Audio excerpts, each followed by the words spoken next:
The grand halls of the Galactic Council buzzed with activity. Alien delegates from 1,000 worlds hurried to their seats, their colorful robes and varied body shapes creating a living rainbow. Today's meeting was special. Today, they would decide the fate of a backwater planet called Earth.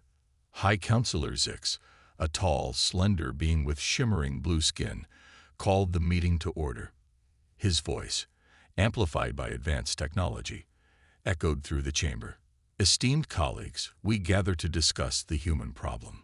A holographic image of Earth appeared in the center of the room. It looked small and insignificant compared to the grand achievements of the Council races. For too long, we have ignored this primitive species, Zix continued. But recent reports suggest they are advancing faster than we anticipated. We must act now, before they become a threat. Murmurs of agreement rippled through the audience. Most of the delegates had never considered humans as anything more than simple animals. The idea that they could be dangerous seemed almost laughable. Ambassador Kree, a reptilian creature with scales that changed color with his mood, stood up. High Counselor, what exactly makes these humans so special? They haven't even achieved faster than light travel yet. Zix nodded to a small gray alien sitting near the front. Dr. Quan, our expert on primitive species, will explain. Dr. Quan floated to the center of the room, his large black eyes blinking slowly. Respected members of the Council, do not be fooled by the humans' apparent simplicity. They possess a quality that makes them uniquely dangerous: adaptability. The hologram change, showing scenes from Earth's history, wars, scientific breakthroughs, art, and music flashed by in rapid succession. In just a few thousand years, they'd gone from stone tools to space exploration. Dr. Quan explained. They create and destroy with equal passion. Their technology may be primitive, but their potential for growth is unprecedented. The Council members shifted uncomfortably in their seats. The idea that a young species could advance so quickly was unsettling. Ambassador Kree's scales turned a deep red. So what? We're still centuries ahead of them. We could crush them easily. A young diplomat named Lyra stood up. Unlike the others, she seemed more curious than afraid. But why should we crush them? Couldn't we guide them instead? Help them join galactic society? Her words were met with laughter and dismissive gestures. High Counselor Zix shook his head. Your idealism is admirable, Lyra, but naive. The humans are too unpredictable, too violent. We can't risk them spreading through the galaxy. Lyra sat down, but her eyes remained fixed on the images of Earth. Something about the humans fascinated her, even as the rest of the Council feared them. As the debate continued, a plan began to form. The Council would launch a surprise attack on Earth, overwhelming its defenses before the humans could react. They would strip the planet of its resources and enslave its population, ensuring that humanity would never threaten the galactic order. It's settled then, Zix announced. We will strike in one standard month. Prepare your fleets and inform your governments. The human threat ends now. The Council members cheered, relieved that decisive action would be taken. Only Lyra remained silent, her heart heavy with the weight of what they were about to do. As the meeting adjourned, she approached Dr. Quan. Doctor, is there really no other way? Surely, if the humans are as adaptable as you say, they could be valuable allies. Dr. Quan looked at her with his large, sad eyes. Perhaps, young Lyra. But the Council has spoken. We can only hope that the humans prove less resilient than we fear. Lyra watched as the other delegates filed out, already making plans for the invasion. She couldn't shake the feeling that they were making a terrible mistake. As she left the Council chambers, she made a silent vow to learn more about these humans. Perhaps, if she understood them better, she could find a way to prevent the coming catastrophe. Little did Lyra know, her curiosity would soon play a crucial role in the events to come. As for the Council, their decision to underestimate humanity would prove to be the greatest mistake in galactic history.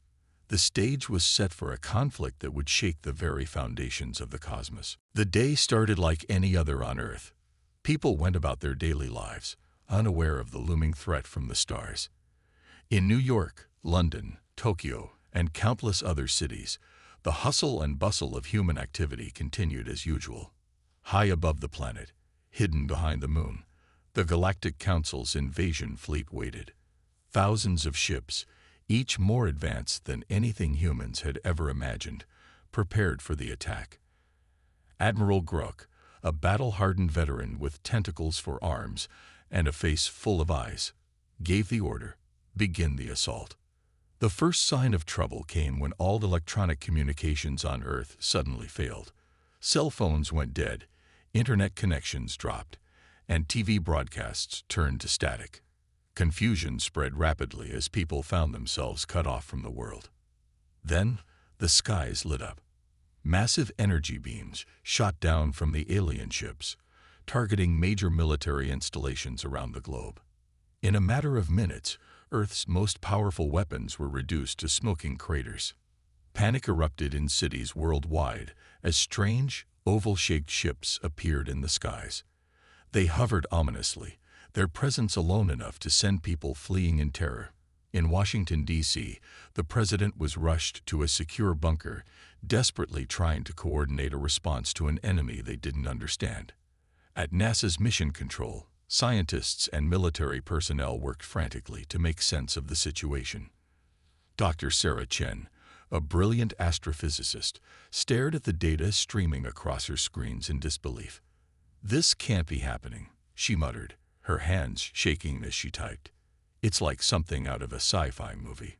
Colonel Jake Harper, a grizzled Air Force veteran, marked orders to his team. "I don't care if we're outgunned. Get those fighters in the air now." But as the first squadron of jets took off, they were swatted from the sky like flies, their advanced technology nothing compared to the aliens' weapons. Around the world, similar scenes played out. Humanity's military might, once thought invincible, crumbled in the face of the alien onslaught. Tanks were lifted and crushed by invisible forces. Ships at sea were capsized by enormous waves generated by the alien craft. Even nuclear missiles, launched in desperation, were harmlessly absorbed by shimmering energy fields. As the hours passed, the true scale of the invasion became clear. This wasn't just an attack. It was an attempt to subjugate the entire planet. Alien ground forces, protected by impenetrable energy shields, began to land in key locations. They moved with ruthless efficiency, rounding up humans and herding them into hastily constructed camps. In a small town in the Midwest, teenager Mike Reynolds watched in horror as his parents were taken away by tall, insectoid creatures. Hiding in the attic of his home, Mike clutched his little sister Jenny close. "Don't worry," he whispered, trying to sound braver than he felt. "We'll find a way to rescue them." Not all humans went quietly. In the mountains of Afghanistan, a group of soldiers from various nations found themselves fighting side by side against the common enemy. Led by Captain Aisha Khan of the Pakistani Army, this ragtag group began a guerrilla campaign against the aliens, using their knowledge of the terrain to their advantage. In the Amazon rainforest, indigenous tribes who had avoided contact with modern civilization found themselves at the forefront of the resistance. Their intimate knowledge of the jungle allowed them to evade capture and stage daring raids on alien outposts. As night fell on the first day of the invasion, much of Earth lay in ruins. Smoke rose from the shattered remnants of once great cities. Millions were dead or captured. Yet, in hidden places around the world, pockets of resistance began to form. In the secure bunker deep beneath the Rocky Mountains, Dr. Chen and Colonel Harper worked tirelessly to understand the alien technology. "There has to be a weakness," Dr. Chen insisted, her eyes red from lack of sleep. "Every system has a flaw. We just need to find it." Colonel Harper nodded grimly. "And when we do, we'll make these bastards regret ever coming to our planet." As the aliens consolidated their hold on Earth, they remained unaware of the indomitable spirit they had awakened in humanity. The Galactic Council had expected an easy victory, but they were about to learn a harsh lesson. Humans don't give up easily. In the depths of space, aboard one of the alien command ships, Young diplomat Lyra watched the invasion with a heavy heart. She couldn't help but admire the humans' tenacity, even in the face of overwhelming odds. As she observed their desperate but determined resistance, a thought began to form in her mind. Perhaps, just perhaps, she had found allies in her secret mission to change the Galactic Council's ways. The stage was set for a conflict that would reshape the galaxy. Humanity, backed into a corner, was about to show the universe why you should never underestimate the human spirit. 3 months after the initial invasion, Earth was a changed world.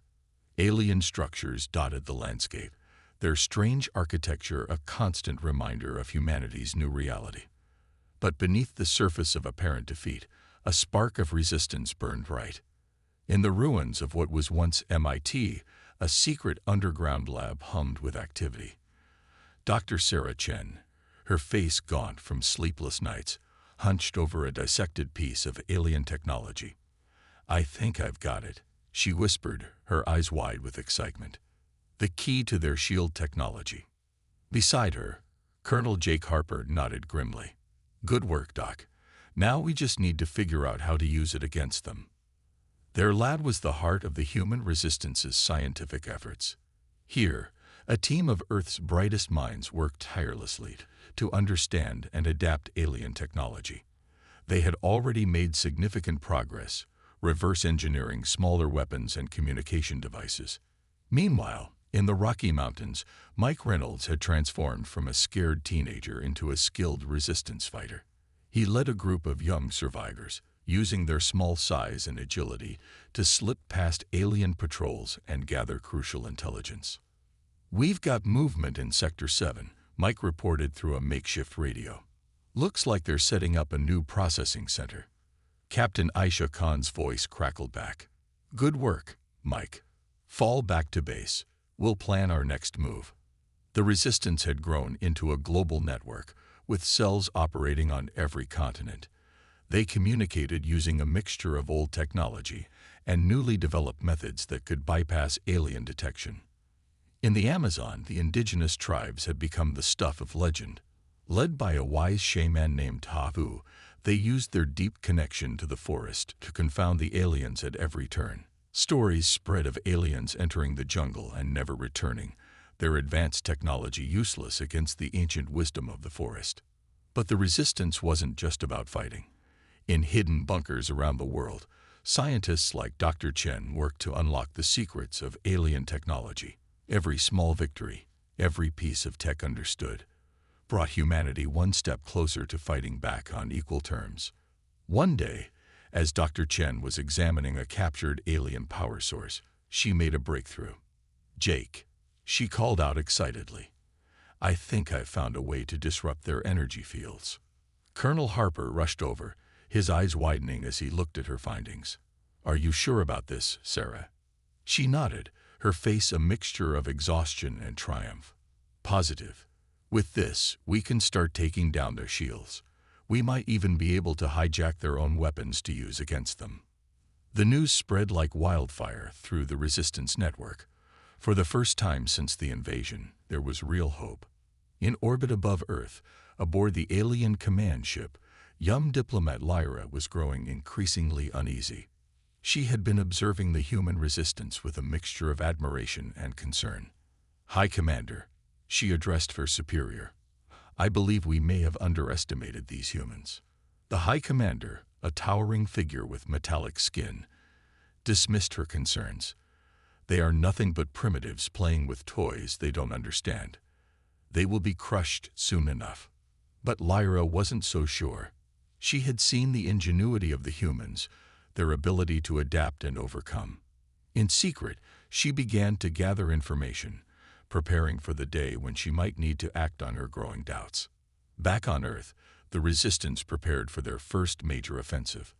The plan was audacious, a simultaneous attack on multiple alien strongholds around the globe.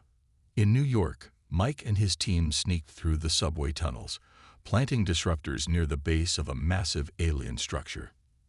In Beijing, a group of former Chinese military personnel, led by the cunning strategist General Lai, prepared to assault the aliens' Eastern Command Center.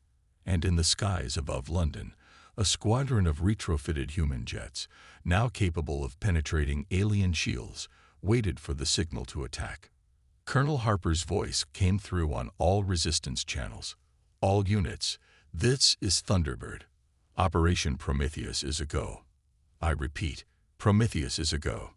As the attacks began, the aliens were caught completely off guard. Human fighters breached their previously impenetrable defenses. Strongholds that had stood unchallenged for months suddenly found themselves under siege. In the chaos of battle, Dr. Chen worked frantically to hack into the alien systems. "Just a little more," she muttered, her fingers flying over the keyboard. "Come on, come on." Suddenly, alien weapons began to turn on their own ships. Shields flickered and died. For the first time, the invaders knew fear. As reports of human victories flooded in, a cheer went up from resistance bases around the world. It wasn't the end of the war, not by a long shot, but it was a turning point. Humanity had proven that it wouldn't go down without a fight. The Galactic Council's easy conquest had turned into a grueling war of attrition. And unknown to both sides, the seeds of an even greater change were being sown, as Lyra's doubts continued to grow. The battle for Earth had truly begun, and the galaxy would never be the same. 6 months into the alien invasion, the tide of war was slowly turning. Humanity's first major offensive had shaken the aliens' confidence, but the invaders still held much of the planet. In hidden labs and secret bases around the world, human scientists worked tirelessly to level the playing field. Dr. Sarah Chen stood before a group of resistance leaders, her eyes bright with excitement despite her exhaustion. "We've done it," she announced, her voice trembling slightly. "We've created a weapon that can turn their own technology against them." Colonel Jake Harper leaned forward, his scared face intense. "Explain it to us, Doc." "In simple terms." Sarah nodded and activated a holographic display. "We call it the Chaos Engine. It's a device that disrupts the quantum entanglement fields that power most of the aliens' tech. When activated, it doesn't just disable their weapons and shields. It causes them to malfunction spectacularly." A murmur of excitement ran through the room. This was the breakthrough they had been waiting for. Meanwhile, in orbit above Earth, Lyra was becoming increasingly concerned. She had been secretly monitoring human communications and was amazed by their progress. In a private meeting with the High Commander, she voiced her worries. "Sir, I believe we have gravely underestimated the humans," Lyra said. "Their rate of technological advancement is unprecedented. If we don't change our strategy, we might lose this war." The High Commander's multiple eyes blinked in synchronization, a sign of irritation. "Your concern is noted, Diplomat Lyra, but do not forget your place. We are the Galactic Council. We do not lose to primitives." Back on Earth, the Resistance prepared to test the Chaos Engine in a major offensive. The target, the aliens' North American headquarters in what used to be Chicago. Mike Reynolds, now a seasoned fighter at 19, led a team to infiltrate the city's underground. Their job was to plant Chaos Engine devices at key points around the alien stronghold. "Remember," Mike told his team as they moved through the dark tunnels, "we only have one shot at this. If it works, we'll be giving the aliens a taste of their own medicine." As Mike's team worked below, Captain Aisha Khan coordinated with resistance cells worldwide. The attack on Chicago would be synchronized with assaults on alien strongholds in Beijing, Moscow, and Cairo. It was a daring plan, one that would either break the aliens' hold on Earth or leave humanity devastated. The day of the attack dawned clear and bright. In the Resistance Command Center, Colonel Harper gave the order, "Activate the Chaos Engines." Across the globe, hidden devices hummed to life. For a moment, nothing seemed to happen. Then, chaos erupted. In Chicago, alien ships suddenly lost power, crashing into buildings or each other. Energy weapons backfired, taking out their wielders. Protective shields collapsed, leaving the invaders exposed. Mike and his team emerged from the tunnels, joining the attack. They were amazed to see alien soldiers in disarray, their advanced armor now nothing more than dead weight. "It's working," Mike shouted into his comm. "The Chaos Engine is actually working." Similar scenes played out in cities around the world. The aliens, so long invincible, found themselves vulnerable and confused. Human resistance fighters, armed with retrofitted alien weapons, pressed their advantage. In orbit, Lyra watched in astonishment as reports flooded in from Earth. Entire fleets were disabled. Ground forces were in retreat. The improbable was happening. The humans were winning. She turned to the High Commander, who stood in shocked silence. "Sir," Lyra said firmly, "we need to contact the Council. This situation is beyond our control." For the first time, fear flickered in the High Commander's eyes. He nodded slowly, realizing the gravity of their situation. As the battle raged on Earth, Dr. Chen worked frantically to improve the Chaos Engine. "If we can extend its range," she muttered, her fingers flying over holographic controls, "we might be able to affect their orbital platforms." Colonel Harper burst into the lab, his face split by a wide grin. "Doc, you've done it. We're pushing them back on all fronts." Sarah allowed herself a small smile. "It's not over yet, Jake. But for the first time, I think we might actually win this." The battle for Earth had entered a new phase. Humanity, armed with the fruits of their ingenuity and determination, was no longer fighting for survival. They were fighting to reclaim their world. In the Galactic Council chambers, urgent meetings were called. The unthinkable had happened. A primitive species was defeating their advanced forces. As debates raged and accusations flew, one thing became clear: the galaxy would never be the same again. And on Earth, as the sun set on a day of unprecedented victories, hope burned brighter than ever before. The human spirit, tested but unbroken, stood ready to face whatever challenges lay ahead. The message to the galaxy was clear: underestimate humanity at your own peril. The grand halls of the Galactic Council, once a place of order and calm, now echoed with angry shouts and accusations. News of Earth's victories had spread like wildfire across the galaxy, sending shockwaves through alien civilizations. High Counselor Zix stood at the center of the storm, his shimmering blue skin dulled by stress. "Order. I demand order," he shouted, but his voice was lost in the chaos. Delegates from 100 worlds argued fiercely. Some called for an all-out assault on Earth, to crush the humans once and for all. Others demanded an immediate retreat, fearing the humans' newfound power. Ambassador Kree, his scales a deep red of anger, pointed accusingly at Dr. Quan. "You told us they were primitive. You said they would be easily conquered." Dr. Quan's large eyes blinked rapidly in distress. I miscalculated. Their adaptability is beyond anything we've ever seen." As the council descended into further chaos, Lyra slipped away unnoticed. She had made her decision. It was time to act. Meanwhile, on Earth, the human resistance was pushing its advantage. Colonel Jake Harper stood in the newly reclaimed Pentagon, coordinating global military efforts. "We've retaken most of North America and Europe," he reported to a group of world leaders via hologram. "Asia and Africa are making steady progress, but the aliens are regrouping. We need to prepare for their counterstrike." Dr. Sarah Chen nodded in agreement. The Chaos Engine was a huge success, but they're already developing countermeasures. We need to stay ahead of them. In orbit, the alien fleet was in disarray. Ships limped back to regroup, many badly damaged by the Chaos Engine. The High Commander, once so confident, now faced a mutiny. "We cannot win this war," shouted one of his officers. "These humans, they're not like any species we've encountered before." The High Commander's metallic skin dulled with anger. "We are the Galactic Council. We do not retreat from primitives." But even as he spoke, doubt crept into his mind. How had it all gone so wrong? Back on Earth, Mike Reynolds led a team to clear out remaining alien strongholds in the Rockies. As they approached a hidden base, his comlink crackled to life. "Mike, this is Colonel Harper. We've got a situation." An alien ship just entered Earth's atmosphere, but it's broadcasting a message of peace. Mike's eyes widened in surprise. Peace? After all this, it's got to be a trap. But it wasn't a trap. The ship landed in a neutral zone, and out stepped Lyra, her hands raised in a gesture of surrender.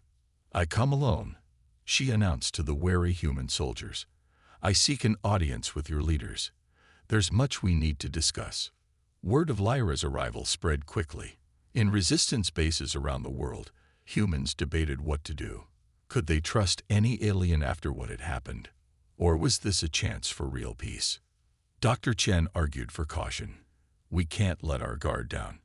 Not when we're so close to victory." But Colonel Harper saw an opportunity. "If we can end this war without more bloodshed, we have to try." As Earth's leaders debated, the Galactic Council was falling apart. Centuries-old alliances crumbled in the face of the human threat. Some species, impressed by Earth's resistance, began to question the Council's authority. High Counselor Zix watched helplessly as everything he had built began to unravel. "What have we unleashed?" he muttered to himself. In a secret meeting room, Earth's top leaders gathered to meet with Lyra. The tension was palpable as she entered, escorted by heavily armed guards. "I know you have no reason to trust me," Lyra began, her voice steady despite her nerves. "But I believe that this war was a mistake. I've come to offer not just peace, but an alliance." Skeptical murmurs filled the room, but Lyra continued. "You've proven yourselves to be unlike any species we've encountered. Your adaptability, your ingenuity. The galaxy needs these qualities. Together, we could forge a new future." As Lyra spoke, battles continued to rage across the planet. In the Amazon, Tahu and his tribal warriors launched daring raids on alien outposts. In the ruins of Tokyo, a group of human scientists worked to reverse engineer alien terraforming technology. The war had changed everything. Humans, once divided by borders and ideologies, now stood united against a common foe. And in facing this existential threat, they had unlocked potential they never knew they had. As Earth's leaders listened to Lyra's proposal, a new possibility began to dawn. Perhaps this invasion, terrible as it was, could be the beginning of something greater. Perhaps humanity's destiny lay not just on Earth, but among the stars. The galaxy held its breath, waiting to see what humanity would do next. The age of Earth's isolation was over. Whether as conquerors or partners, humans were about to take their place on the galactic stage. And the universe would never be the same again. The war room beneath the Pentagon buzzed with activity. Holographic displays showed the positions of Earth's forces and the remaining alien strongholds. Colonel Jake Harper stood at the center, his face grim but determined. "This is it, people," he announced. "Operation Thunderbolt. We take the fight to their doorstep." Dr. Sarah Chen stepped forward, holding a small glowing device. "The new Chaos engine is ready. Its range has been extended to affect their orbital platforms and nearby ships."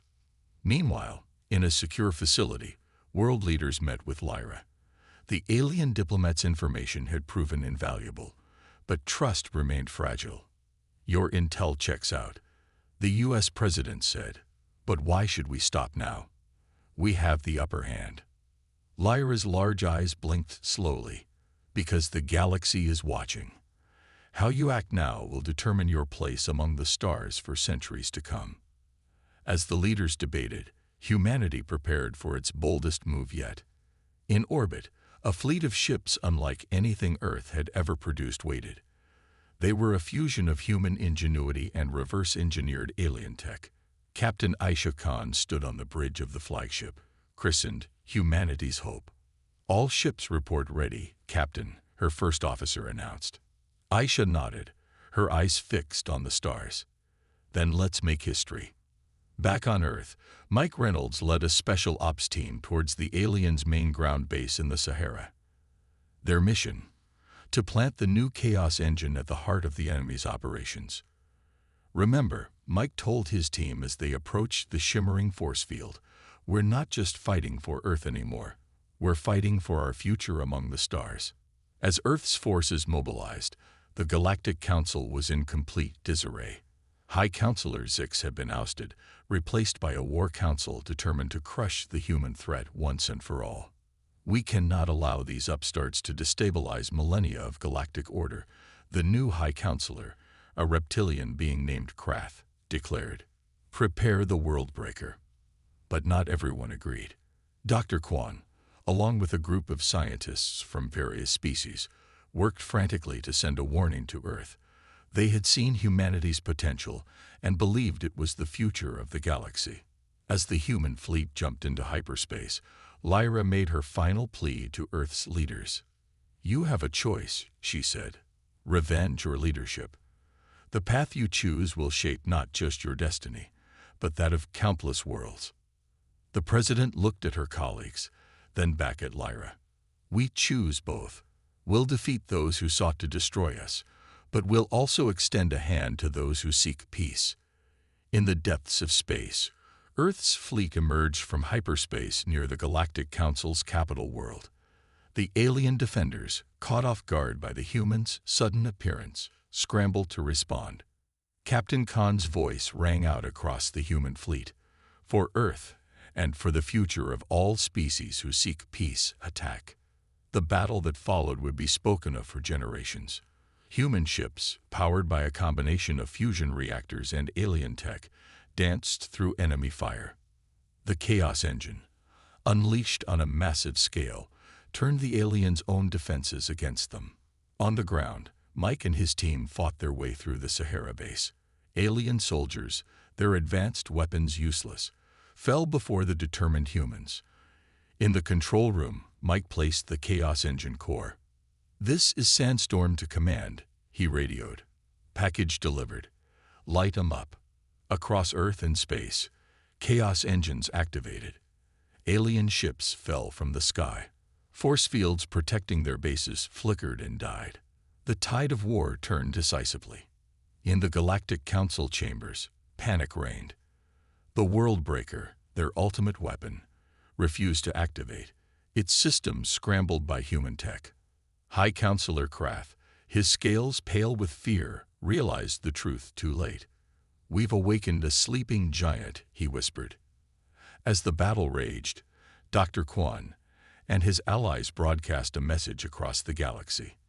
They spoke of humanity's potential, of a new era of cooperation and advancement. Many worlds, long chafing under the Council's rule, listened. On the bridge of humanity's hope, Captain Khan received an unexpected message. It was a surrender offer, not just from the remaining invasion forces, but from the Galactic Council itself. With Earth's leaders on the line, Aisha made the call that would shape the future. "We accept your surrender," she said, "but on our terms. The age of the Galactic Council is over. It's time for a new order, one that respects the rights and potential of all species." As news of the victory spread, celebrations erupted across Earth. Humanity had not only survived but triumphed. They had faced the greatest threat in their history and emerged stronger, more united, and ready to take their place among the stars. In the ruins of the council chambers, Lyra met with human leaders. "So," she said, a hint of a smile on her alien features, "shall we begin discussing the formation of a new galactic alliance?" The age of Earth's isolation was over. A new chapter in galactic history was about to begin, with humanity leading the way. 1 year after the fall of the Galactic Council, the Grand Hall of the newly established Galactic Alliance bustled with activity. Representatives from hundreds of worlds gathered for the first official assembly. At the center of it all stood a group of humans, still adjusting to their new role as galactic leaders. Colonel Jake Harper, now General, surveyed the scene with a mix of pride and disbelief. "If someone had told me 2 years ago that we'd be here, I'd have thought they were crazy," he muttered to Dr. Sarah Chen. Sarah nodded, her eyes bright with excitement. "It's incredible, and we've only scratched the surface of what's possible with our combined knowledge." The assembly hall fell silent as the U.S. President, now serving as Earth's primary representative, took the stage. "Fellow sentients," she began, her voice carrying across the vast chamber. Today marks a new beginning for all of us. As she spoke of unity, progress, and a shared future, many in the audience listened with hope. Others, however, remained skeptical. Earth's rise to power had been meteoric, and not everyone was comfortable with this young species taking charge. In a corner of the hall, Mike Reynolds, now a diplomat himself, chatted with a group of alien representatives. "No, we don't want to rule the galaxy," he explained patiently. "We want to work together, to learn from each other." Nearby, Captain Aisha Khan, her uniform now adorned with the insignia of the Galactic Alliance fleet, discussed defense strategies with a diverse group of military leaders. "Our strength lies in our diversity," she insisted. "Each of our species brings unique strengths to the table." As the assembly progressed, Lyra watched from the sidelines, a small smile on her face. Her gamble had paid off beyond her wildest dreams. She approached Dr. Kwon, who was deep in conversation with a group of scientists. "It seems your assessment of human potential was correct after all," Lyra said. Dr. Kwon's large eyes blinked in agreement. "Indeed, their adaptability continues to astonish me. Did you know they've already improved upon our faster-than-light drive technology?" Meanwhile, back on Earth, the planet was undergoing rapid changes. Alien technology, carefully integrated into human society, had solved many long-standing problems. Clean energy was abundant, climate change had been reversed, and diseases that once plagued humanity were becoming distant memories. In what used to be the Sahara Desert, now a lush green landscape thanks to terraforming technology, Tahu and his tribe hosted visitors from across the galaxy. They taught the importance of living in harmony with nature, a lesson many advanced species had forgotten. But not all was perfect in this new era. In the shadows of the Grand Assembly, representatives from formerly powerful species plotted. They resented Earth's newfound influence and longed for the old days of the Galactic Council. "These humans have grown too powerful, too quickly," one whispered. "They must be stopped before it's too late." Unaware of these brewing threats, the assembly continued. Plans were made for grand projects. A network of wormhole gates to connect distant parts of the galaxy, a massive library to house the combined knowledge of all species, and expeditions to explore uncharted regions of space. As the day's session ended, General Harper found himself looking out at the unfamiliar stars. A figure joined him. It was High Counselor Zix, the former leader of the Galactic Council, now serving as an advisor to the new alliance. "You seem troubled, General," Zix observed. Jake sighed. "I can't help but wonder if we're ready for all this. We've come so far in such a short time." Zix's shimmering skin rippled in what Jake had learned was a gesture of reassurance. "That is precisely why you are ready. Your species doesn't let itself be limited by what it thinks is possible. You imagine, you strive, you achieve." As they talked, Dr. Chen approached with excitement. "Jake, Zix, you need to see this." She activated a holographic display showing a distant part of the galaxy. "We've detected signals. I think we found a new sentient species." The news spread quickly through the assembly. Debates immediately broke out about how to approach this monumental discovery. Some advocated for caution, remembering how first contact had gone for Earth. Others pushed for immediate outreach. In the midst of the commotion, the President of Earth called for calm. "This is exactly why the Galactic Alliance exists," she declared. "Together, we can ensure that this new species is welcomed into the galactic community peacefully." As plans were made for a first contact mission, Jake couldn't help but smile. Despite the challenges ahead, he felt a sense of hope. Humanity had faced its greatest trial and emerged stronger, wiser, and ready to lead. The galaxy was vast and full of wonders, and humanity was just beginning its journey among the stars. Whatever the future held, new allies, new challenges, or new threats, Earth and its people were ready to face it head-on.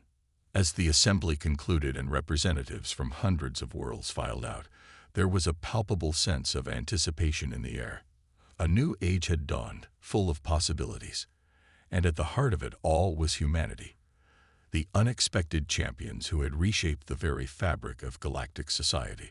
The story of Earth's rise was far from over. In fact, it had only just begun.